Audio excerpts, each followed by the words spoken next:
If the details in the TMZ report are true, and again, police did not confirm this, what's your reaction?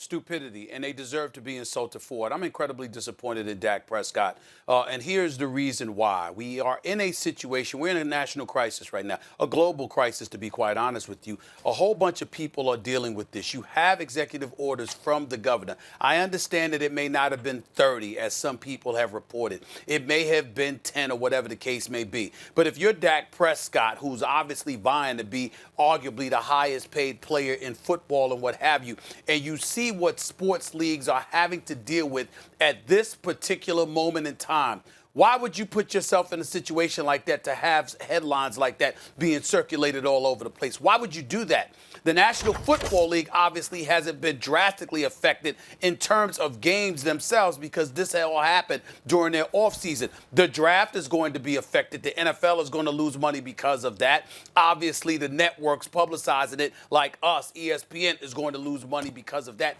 We get all of that. But in terms of optics, when you look at Major League Baseball, when you look at the NBA and other sports leagues and the challenges that they're being faced with, you look at ESPN ultimately imploring Dana White and the UFC to postpone their event because you want to adhere to the social distancing mandate that has come down from our government officials. When you have a football player that's out there, it gives the impression that he's tone deaf, which ultimately forces others to think, as a league, you might be tone deaf moving forward with a lot of different things. And those are the kind of things that can ultimately derail the prospects that you're hoping to have moving forward of having a season and engaging to something close to normalcy. Max, myself, and others, we obviously know that's a very daunting task, to say the least. It's probably not going to happen. As Max has religiously said, let's be responsible. Let's make sure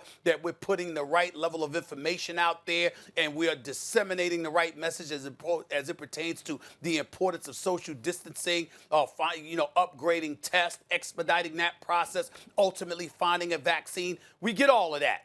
But as a player, understanding the multitude of challenges that are out there for all of us right now, to engage in that kind of social gathering at a time like this is the height of stupidity, which I never would have associated Dak Prescott with under any circumstances. And it's incredibly disappointing that he wasn't sensitive enough to recognize that now is not the time for stuff like that. Because if you are a football player, if you're in the public eye, you have a whole bunch of idiots out here having coronavirus parties and all of this other nonsense. How is this going to dissuade them? It's going to contribute to elevating that level of stupidity. And I thought that he should have been more responsible in terms of taking all of that into account before he even thought about doing something like that. And once again, when we talk about stupidity, when we talk about doing things that are foolhardy, somehow, some way, Ezekiel Elliott ends up in a picture as well, albeit to no fault of his own. Bottom line is, or the minimal fault of his own, he's still in the picture. I'm so surprised. I'm so surprised. Yeah, I don't disagree with you here, Stephen A. Like, this is a debate show, but sometimes we're just on the same page about it. I'm trying to think of why they would have a get-together. Unless someone is misinformed or else not smart enough to understand the seriousness of the situation and thinks that large social gatherings are okay. And look, I know we're like counting the French fries, right? How many people does that feed? Let's just assume it's 10 or fewer, okay? So he's within the law. It's not about breaking the law. It's about really stopping the spread of the disease. So when you, and you're talking about the optics of it and how Ezekiel Elliott shows up in it. So Stephen A., I'm trying to think of what was on his mind. Let's assume the best. Let's not assume the worst and think that, and assume that he does think it's a big deal, Dak, and wants to be responsible. What's on his mind? Why get people who aren't in your nuclear family together in the same room who don't have to be, right? And then I think maybe, who do you think of as family? That makes a difference. So, for example, I have 3 little girls. I think nothing about being around them, right? We're in the same house. So that's fine. But sometimes is your cousin immediate family? No, not exactly. Yeah, but you see them all the time. Maybe you live together. Is your teammate immediate family? You have to draw the line.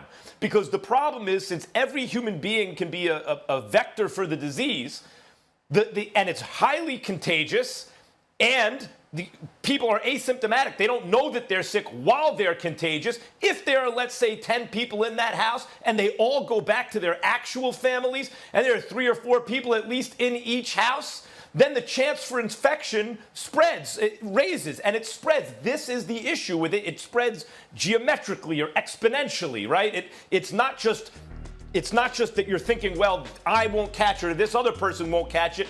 Someone may not know they have it, and then they spread it to everyone when they go home, right? Whoever's in that house. So this completely defeats the purpose of quarantine, and as much as I hate to get in someone's business like this, again, counting fries and figuring out how many, but just look at that. And TMZ rarely gets it wrong. That's not distancing. Are those people all in the same nuclear family? Then they really shouldn't beat it. Stephen A., there are over 13,000 confirmed cases of coronavirus in Texas as of yesterday. Over 13,000 cases as of yesterday, and it's likely underreported. Well, you're going the route of being optimistic, and I'm going the route of being real. Let's take the real here into consideration, Max Kellerman.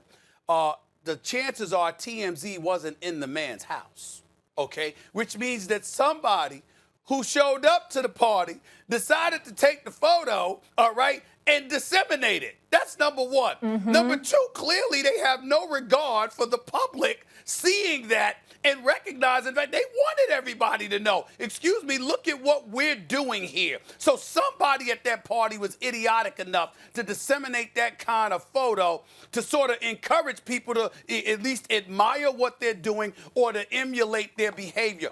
Those are the kind of things that Dak Prescott is responsible for, since he's the one who purportedly threw the party. Thanks for watching ESPN on YouTube. For live streaming, sports, and premium content, subscribe to ESPN+.